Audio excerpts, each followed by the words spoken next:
Well, it's time to do a collection pickups video once again. This is where I show you some of the things that I've added to my collection in the last month or so. Now, the most major thing that I've added was actually the Red Empire half studio scale Rancor model, or statue. And I made a separate video about that a little while ago, which you can see up there. So that's not going to be part of this video, but I do encourage you to take a look at that if you haven't seen it yet. Now, the first thing I want to show you is not actually Jabba related, but I thought it was really cool and I wanted to show it off a little bit. This is a Spaceballs figure of Barf, the Mog, as you may recall, the half-man, half-dog, who is his own best friend from the movie Spaceballs, and, of course, played by John Candy, who's one of my all-time favorite actors.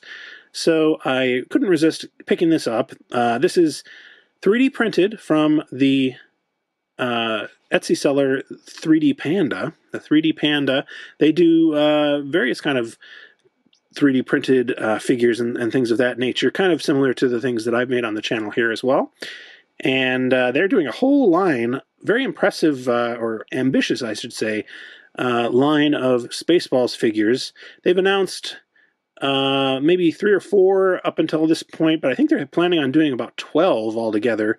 All the main characters and a few kind of other things and variants and things like that. I don't think I can afford to pick all those up, but I definitely will be getting their Pizza the Hut figure, which is coming at some point, and maybe some other ones as well. But being such a big fan of John Candy, I thought I would definitely have to pick this guy up. Now, you can see, I think they did a really good job here. They've painted on Barf, his little name tag, and, you know, the 3D model itself is pretty cool as well. I really like this side profile and his tail and everything. They've used a similar approach to what I've done in my little figures, which is to embed magnets in the joints so that they have smooth articulation, which I think is a good approach to use. His head does not turn, and the tail is just glued in there. In fact, they send the tail separately and give you a tiny little bottle of super glue to attach it yourself if you do get one of these. Now, these are not currently available, unfortunately, because they've actually been pretty popular from what I can tell, but they're starting to move on now to making other figures like what is it, Scroob, the kind of, you know, main bad guy played by Mel Brooks, and so forth. But they are going to be coming back, circling back, and doing characters like this guy again, from what I understand. So if you are interested in it, you can follow them on Instagram. I'll put the link in the video description, and you know, eventually you will be able to get this guy and all the other ones. Next up, we have this carded figure, custom figure from Mr. Blank Toys. This was part of DKE Toys DKE Con, which is like an online convention where they were selling kind of art toys and, you know, custom toys by various artists.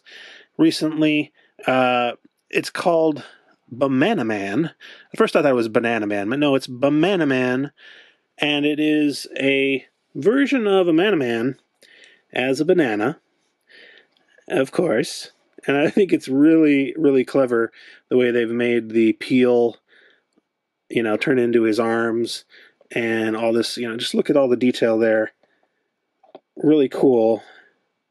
I am not going to be taking this out of its package, I guess, because it just looks too nice. But really, really well done. It says Rejected Star Wars. And if we look at the back, first of all, we can see it's number 11 of 23. And basically, he's got a little whole story here, basically saying that, you know, when he was a kid, he couldn't, or his mom wouldn't allow him to buy the real Star Wars figures, and he may have messed up the name of a Man in a certain way. And, you know, it's kind of a little bit of a traumatic experience, it sounds like. But anyway, just a, you know, a funny take on a Man for sure, and very well done. This appears to be using one of the later sculpts of a Man and not the vintage figure, but still very, very well done. This is available still on the DK Toys website. If you're interested, I'll put the link in the video description. Next up, we have a Disney pin, which shows the droids in front of Jabba's palace, and it's got a moving feature where you can open up the door or close it and sort of see inside. It's a little difficult. There's not a lot to see really in there, but you can just barely make out the inside of the palace there. I will say this door does not go up and down very easily, because if you do it like this, it kind of slants and then gets stuck. You have to kind of move it up like that. A little tricky. But otherwise, a nice looking pin. This is, as I say, from Disney Parks, I guess? I'm not entirely sure. I'm not a, big-time pin collector aside from the occasional Jabba thing. But it says it's limited to 500 pieces. This is number 279. Luckily, I got a pretty good deal on this one, so I was happy about that. I first saw this appear on eBay several months ago, I think, and I've seen some of them go for pretty high, but other ones not so much, like under $20, so not too bad. Next up, we have a very unique figure from Beast Labs, who is a creator I first learned about on Instagram. He's got his own website, which I'll link in the video description, although this is no longer available at the moment anyway. This is called the Toxic Revenger. In fact, this was part of the package that he sent along. And as you may be able to tell, it's kind of a mashup between Jabba and the Toxic Avenger, who is a, character from movies and also later on, for some reason, a cartoon show that, very strange. But basically, he's horribly mangled from exposure to toxic waste, but he's kind of made into a hero in a way. Very, very interesting concept, because he's used just the head part of the vintage Jabba figure, attached some kind of arms. I don't know, these look a little bit like Swamp Thing arms or something like that, but I'm not positive where these are from. But he's recast this. Is not just the head, itself. He's recast the head into some other kind of plastic. I assume these are also recast from some other figures. He's got a little mop here, just like Toxie did, the Toxic Avenger. And he's done a really good job of painting this, I think. I'm pretty impressed with it. In fact, I was so impressed that I decided to, well, before I show you that, let me show. He also comes with a little friend. I'm not entirely sure what he's supposed to be, but a little Salacious Crumb-like figure guy that he can kind of, I don't know, sit next to him or something. But I was so impressed by this that I saw later on he was selling a one-off sort of experimental version of this figure as well. And it was in unpainted plastic, but very psychedelic colors. So I went and got that one as well. This one came with his little friend in a different color, purple. And the mop is also in a different color as well. Let's see if I can get that in his hand there. The head, I don't know if this is coming through on the camera, but it's just this really bright fluorescent green, and then the arms are fluorescent yellow, and then this is fluorescent pink. It's just really bright. So I just thought this was pretty funny. I really like, in particular, people who are creative in using the vintage Jabba figure, so I couldn't resist getting another one of these. These, as I say, are not available at the moment, but I will put the link to his website and Instagram in the video description, and, maybe he will be making these available again in some capacity. I don't know. You can always ask him. Next up, we have a bit of a unique item that I happened to find on eBay. It is a set of Russian nesting dolls that are Star Wars themed. Let's see here. Well, I'm guessing this says Moscow 97, so I'm assuming it's 1997. I don't really know anything else about it except that it's supposed to be Russian. And I'm not sure if this is hand painted or what.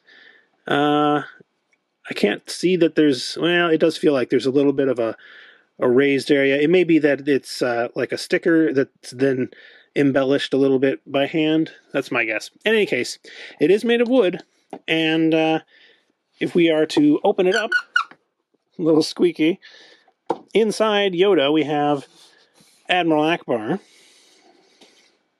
fact, it says right there, doesn't it?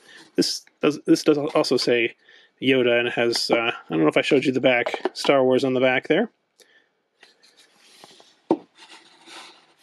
Inside Admiral Akbar, squeak, we have the main reason that I got this, of course, which is Jabba himself, Jabba the Hutt. And inside Jabba, we have a very strange looking Boba Fett. I don't know if you can read that. It says Boba Fett on the back. I've never seen a Boba Fett that looks anything like this, but, you know, I guess you can sort of make it out in a way. The visor looks very strange on that. And if you go one deeper, you can see here is Chewbacca with a very full and luscious set of lips there. Very interesting. Chewbacca.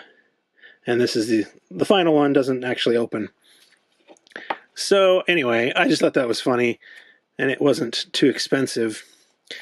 This is actually not the first set of Russian nesting dolls that I have in my collection, however.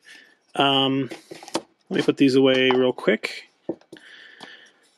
Quite a few years ago, I had found another set that's kind of similar to this. Although, actually, I like this one quite a bit better. And that is this one right here. This one, of course, is Phantom Menace themed. It's not dated or anything, but it's also made out of wood. This one definitely is just, though, stickers, you know, or some kind of transfer that they've lacquered on top of, because you can feel that there is a different, you know, an outline here. If we open up Queen Amidala, we can find inside we have Qui-Gon Jinn. And, you know, the artwork on these, well, this one's nice enough. Generally is not quite as charming as the other one there. And interestingly, they also don't, for the most part, have anything on the bottom, unlike this one where it's like a full body. So that seems a little bit cheaper. Inside him, of course, we have Darth Maul. And inside Darth Maul, if I can ever get him open, this one's really tight, is Jabba. I'm not sure. Seems a little loose in here. So maybe there was another layer that I don't have. But in any case, here is the teeniest, tiniest Jabba, who is pretty charming, I'll have to admit. This kind of makes up for the other ones. So pretty cool. I also have, in addition to these ones who are, you know, sort of quote-unquote genuine Russian nesting dolls, in the sense that I guess they were made in Russia, you know, for tourists to buy or whatever. I also have a modern set, which I think I've shown on the channel before, but, you know, just for the heck of it, I'll bring it out again. This is the Jabba's Palace Nesting Dolls set that was released, I don't know, several years ago. I can't remember who made this. Let's see. Yeah, it doesn't say. In any case, we have Jabba on the outside, as he deserves to be, with Salacious Crumb. Inside, we have a Gamorrean guard. And then Max Rebo. And Droopy McCool. And finally, nope, maybe not finally, we have Size Noodles. I say maybe not finally, there's actually nothing inside, but it does open. So, you know, I guess you, well, you know what, would that little Jabba fit in here? I don't think it would. In any case, just thought I would show those off. Pretty interesting little collectibles. And I think it's interesting, too, that, you know, these ones from Russia are both basically from the late 90s. It's kind of capitalizing on newfound interest in the public in terms of, in terms of Star Wars with the special editions coming out, and Phantom Menace as well. Finally, we have something I got from Chewy.com. Chewy.com, as you may recall, is basically a pet supply store. And so this is, in fact, a pet toy. It's made of kind of soft rubber, I guess. And if, if you squeeze it, it's got a squeaker in it. Hope you don't have any dogs nearby. I thought this was really, cute sculpt, and I, of course, really like seeing unique sculpts for Jabba and also unique products, and this fills both of those for sure. I have quite a number of other Jabba-related dog toys and cat toys and things of that nature that I've covered in some other videos, so, check those out if you like, but I was happy to find this one. In fact, this was something that I believe someone on Instagram pointed out to me. So, that's the kind of thing, if I didn't have kind of people on the lookout for stuff like this, I might have missed. So, always appreciate getting a tip about a new Jabba product that I may not know about. This video was brought to you with the help of my patrons from Patreon, including Angelica Brady and all of these Palace VIPs you see here. If you'd like to know how you can support the channel for as little as $1 a month, and possibly even be featured in my videos like this, click the link in the video description.